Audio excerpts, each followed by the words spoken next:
Group theory part 7। इसमें theorem है बताने हैं, यदि किसी ग्रुप का ईच एलिमेंट सेल्फ का इन्वर्स हो तो वह अनिवार्यतः अबेलियन ग्रुप होता है। कुछ स्टूडेंट ये बोल रहे हैं कि हिंदी में पढ़ाइए, तो हिंदी और इंग्लिश हम मिक्स पढ़ा रहे हैं ताकि हिंदी और इंग्लिश मीडियम दोनों मीडियम के बच्चे पढ़ सकें। तो यहाँ पे आज से मैं मिक्स भाषा में लिखूँगा, हिंदी इंग्लिश मिक्स है। माना जी डॉट एक मल्टीप्लिकेटिव ग्रुप है जिसका ईच एलिमेंट सेल्फ का इन्वर्स है। इसका मतलब ए बी बिलोंग इन जी, यानी किसी ग्रुप का ईच एलिमेंट सेल्फ का इन्वर्स हो तो वह अनिवार्यतः अबेलियन ग्रुप होता है। Then A B belong in G, तो A into B belong in G, तो ए इंटू बी का inverse is equal to A B, यानी जी का ईच एलिमेंट सेल्फ का इन्वर्स है।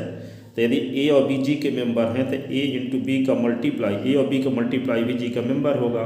और उसमें तो ये ए इंटू बी जब जी का एक मेंबर होगा तो इसका इन्वर्स है ये यही एलिमेंट आएगा, क्योंकि क्वेश्चन में दिया है कि जी का ईच एलिमेंट सेल्फ का इन्वर्स है। तो ए इंटू बी का इन्वर्स बराबर ए बी, तो ए इंटू बी का इन्वर्स है तो क्या लिख सकते हैं इसको हम, B inverse into A inverse है। रिवर्सल लॉ से is equal to A B, तो बी इन्वर्स के स्थान पे बी लिख सकते हैं, ए इन्वर्स के स्थान पे ए लिख सकते हैं। क्यों? क्योंकि क्वेश्चन दिया है स्टेटमेंट में कि ईच एलिमेंट सेल्फ का इन्वर्स है, तो बी का इन्वर्स बी होगा, ए का इन्वर्स ए होगा। Is equal to A B by reversal law. तो यहाँ पे बी, ये रिवर्सल लॉ कहाँ से हो गया, यहाँ ए बी का inverse is equal to B inverse A inverse, ये है रिवर्सल लॉ का स्टेटमेंट।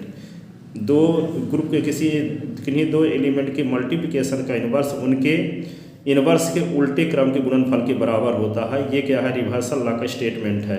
तो ए इंटू बी का इन्वर्स है तो क्या लिख सकते हैं यहाँ, बी इन्वर्स ए इन्वर्स, और यहाँ is equal to A B. अब बी इन्वर्स के स्थान पर बी क्यों लिख दिए, क्योंकि ग्रुप जी में दिया है कि ईच एलिमेंट सेल्फ का इन्वर्स है, तो बी इन्वर्स का इन्वर्स बी होगा और ए का इन्वर्स ए होगा। तो ए इन्वर्स के स्थान पे ए लिख दिए, बी इन्वर्स के स्थान पे बी, तो B A is equal to A B by reversal. इस प्रकार हम जी में कम्यूटेटिव लॉ भी होल्ड होता है, अतः जी डॉट एक अबेलियन ग्रुप है। सिद्ध कीजिए तीन एलिमेंट का कोई भी ग्रुप अनिवार्यतः अबेलियन ग्रुप होता है। माना G is equal to E A B तीन एलिमेंट का एक ग्रुप है, where E is identity element and G में डिफाइंड बार्ली ऑपरेशन मल्टीप्लिकेशन है। तो जी में तीन एलिमेंट है तो तीनों एलिमेंट क्या होंगे, डिफरेंट होंगे, क्योंकि किसी सेट में रिपीट एलिमेंट कंटेन नहीं होते। केस फर्स्ट, यदि E inverse is equal to E, A inverse is equal to A, B inverse is equal to B. यदि ई का इनवर्स ई है, ए का इनवर्स ए मानते हैं, बी का इनवर्स बी मानते हैं, अर्थात जी का ईच एलिमेंट सेल्फ का इनवर्स होता है। ऊपर अभी हम थ्योरम अभी प्रूव कर चुके हैं, यदि किसी ग्रुप का ईच एलिमेंट सेल्फ का इनवर्स हो तो वह ग्रुप अनिवार्यतः अबेलियन ग्रुप होता है। इसलिए वही कंडीशन यहाँ लगाते हैं। ए बी के स्थान पे क्या ले सकते हैं, ए के स्थान पे ए इनवर्स और बी के स्थान पे बी इनवर्स है। ए इनवर्स बी इनवर्स के स्थान पे रिवर्सल लॉ से क्या ले सकते हैं, बी इंटू ए का होल इनवर्स है। तो A B is equal to B into A का इनवर्स, और ए और बी ग्रुप जी के एलिमेंट है तो क्लोजर प्रॉपर्टी से बी इंटू ए भी जी का एक एलिमेंट होगा, और जब बी इंटू ए जी का एलिमेंट होगा तो उसका इनवर्स वही एलिमेंट होगा, क्योंकि ग्रुप जी में ईच एलिमेंट सेल्फ का इनवर्स है, ये हम मानकर चल रहे हैं फर्स्ट कंडीशन में। ठीक है, अतः जी का A B is equal to B A दिखा दिए, तो ग्रुप में G5 प्रॉपर्टी भी होल्ड होने लगी, कम्यूटेटिव लॉ भी होल्ड होने लगा। तो किसी ग्रुप में यदि कम्यूटेटिव लॉ होल्ड होने लगता है तो उस ग्रुप को हम अबेलियन ग्रुप कहते हैं। तो G is an abelian group.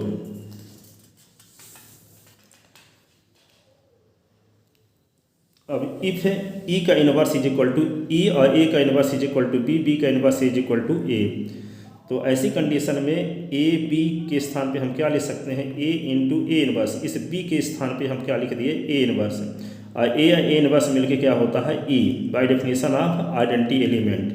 ठीक है, by definition of inverse element. B A के स्थान पे क्या लिख सकते हैं, बी इंटू ए के स्थान पे, इस ए के स्थान पे बी इनवर्स लिख सकते हैं। तो बी और B inverse is equal to E, equation ये first second, from equation first and second A B is equal to B A, G is abelian group. यहाँ पे कम्यूटेटिव लॉ होल्ड होने लगा। यदि किसी ग्रुप में कम्यूटेटिव लॉ होल्ड होने लगता है तो वह ग्रुप क्या हो जाता है, अबेलियन ग्रुप। केस थर्ड, ए का इनवर्स इज इक्वल टू ई, अब बी का इनवर्स इज इक्वल टू ई नहीं हो सकता, ये कंडीशन इम्पॉसिबल है। क्यों?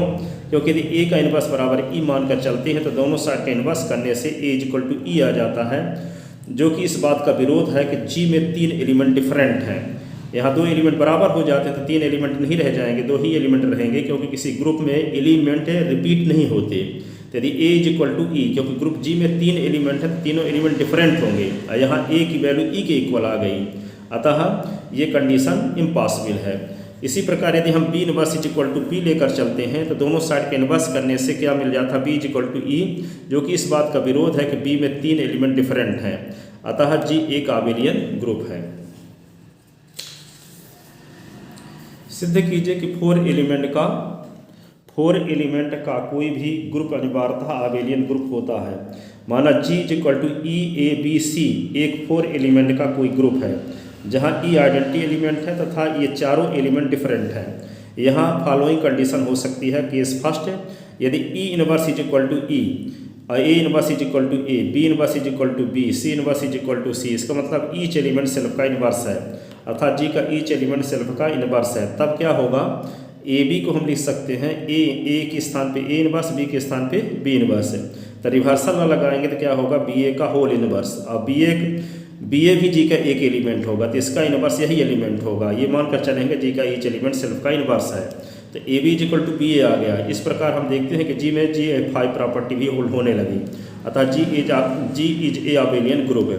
केस सेकंड, यदि ई का इनवर्स ई है, ए का इनवर्स है, ए का इनवर्स बी मान लें, बी का इनवर्स सी मान लें, सी का इनवर्स ए मान लें, यह कंडीशन पॉसिबल नहीं है, क्योंकि यदि A inverse is equal to B मानते हैं तो दोनों साइड का इनवर्स करने से ए इनवर्स का inverse is equal to B का इनवर्स था, A is equal to B का इनवर्स, यहाँ बी का इनवर्स हम क्या माने हैं, सी, तो बी इनवर्स के स्थान पर यहाँ सी लिख दिए तो ए इज इक्वल टू सी आ गया।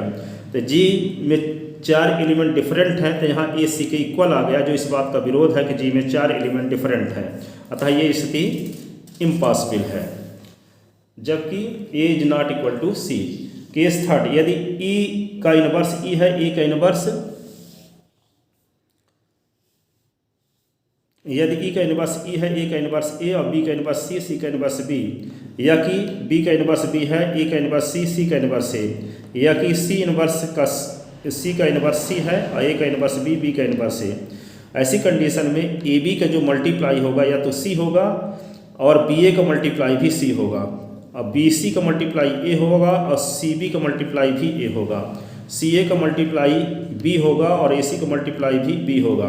क्यों ऐसा होगा, क्योंकि ए बी का मल्टीप्लाई ए नहीं हो सकता। यदि ए बी का मल्टीप्लाई ए लेकर हम चलते हैं तो A B is equal to A को लिख सकते हैं ए ई, और लेफ्ट कैंसिलेशन लग जाएगा तो बी बराबर ई आ जाएगा, जो कि इस बात का विरोध है कि जी में 4 एलिमेंट डिफरेंट हैं। यदि A B is equal to B लेकर चलते हैं तो बी को ई बी लिख सकते हैं, तो राइट साइड से बी को हटा देंगे, राइट कैंसिलेशन ला लगा देंगे तो is equal to E by right cancellation law, which is contradiction for A is not equal to E, जो कि इस बात का विरोध है कि जी में 4 एलिमेंट डिफरेंट हैं। इस कंडीशन में जी आबेलियन ग्रुप है। इस प्रकार प्रमाणित हुआ कि 4 एलिमेंट का कोई भी ग्रुप अनिवार्यतः आबेलियन ग्रुप होता है।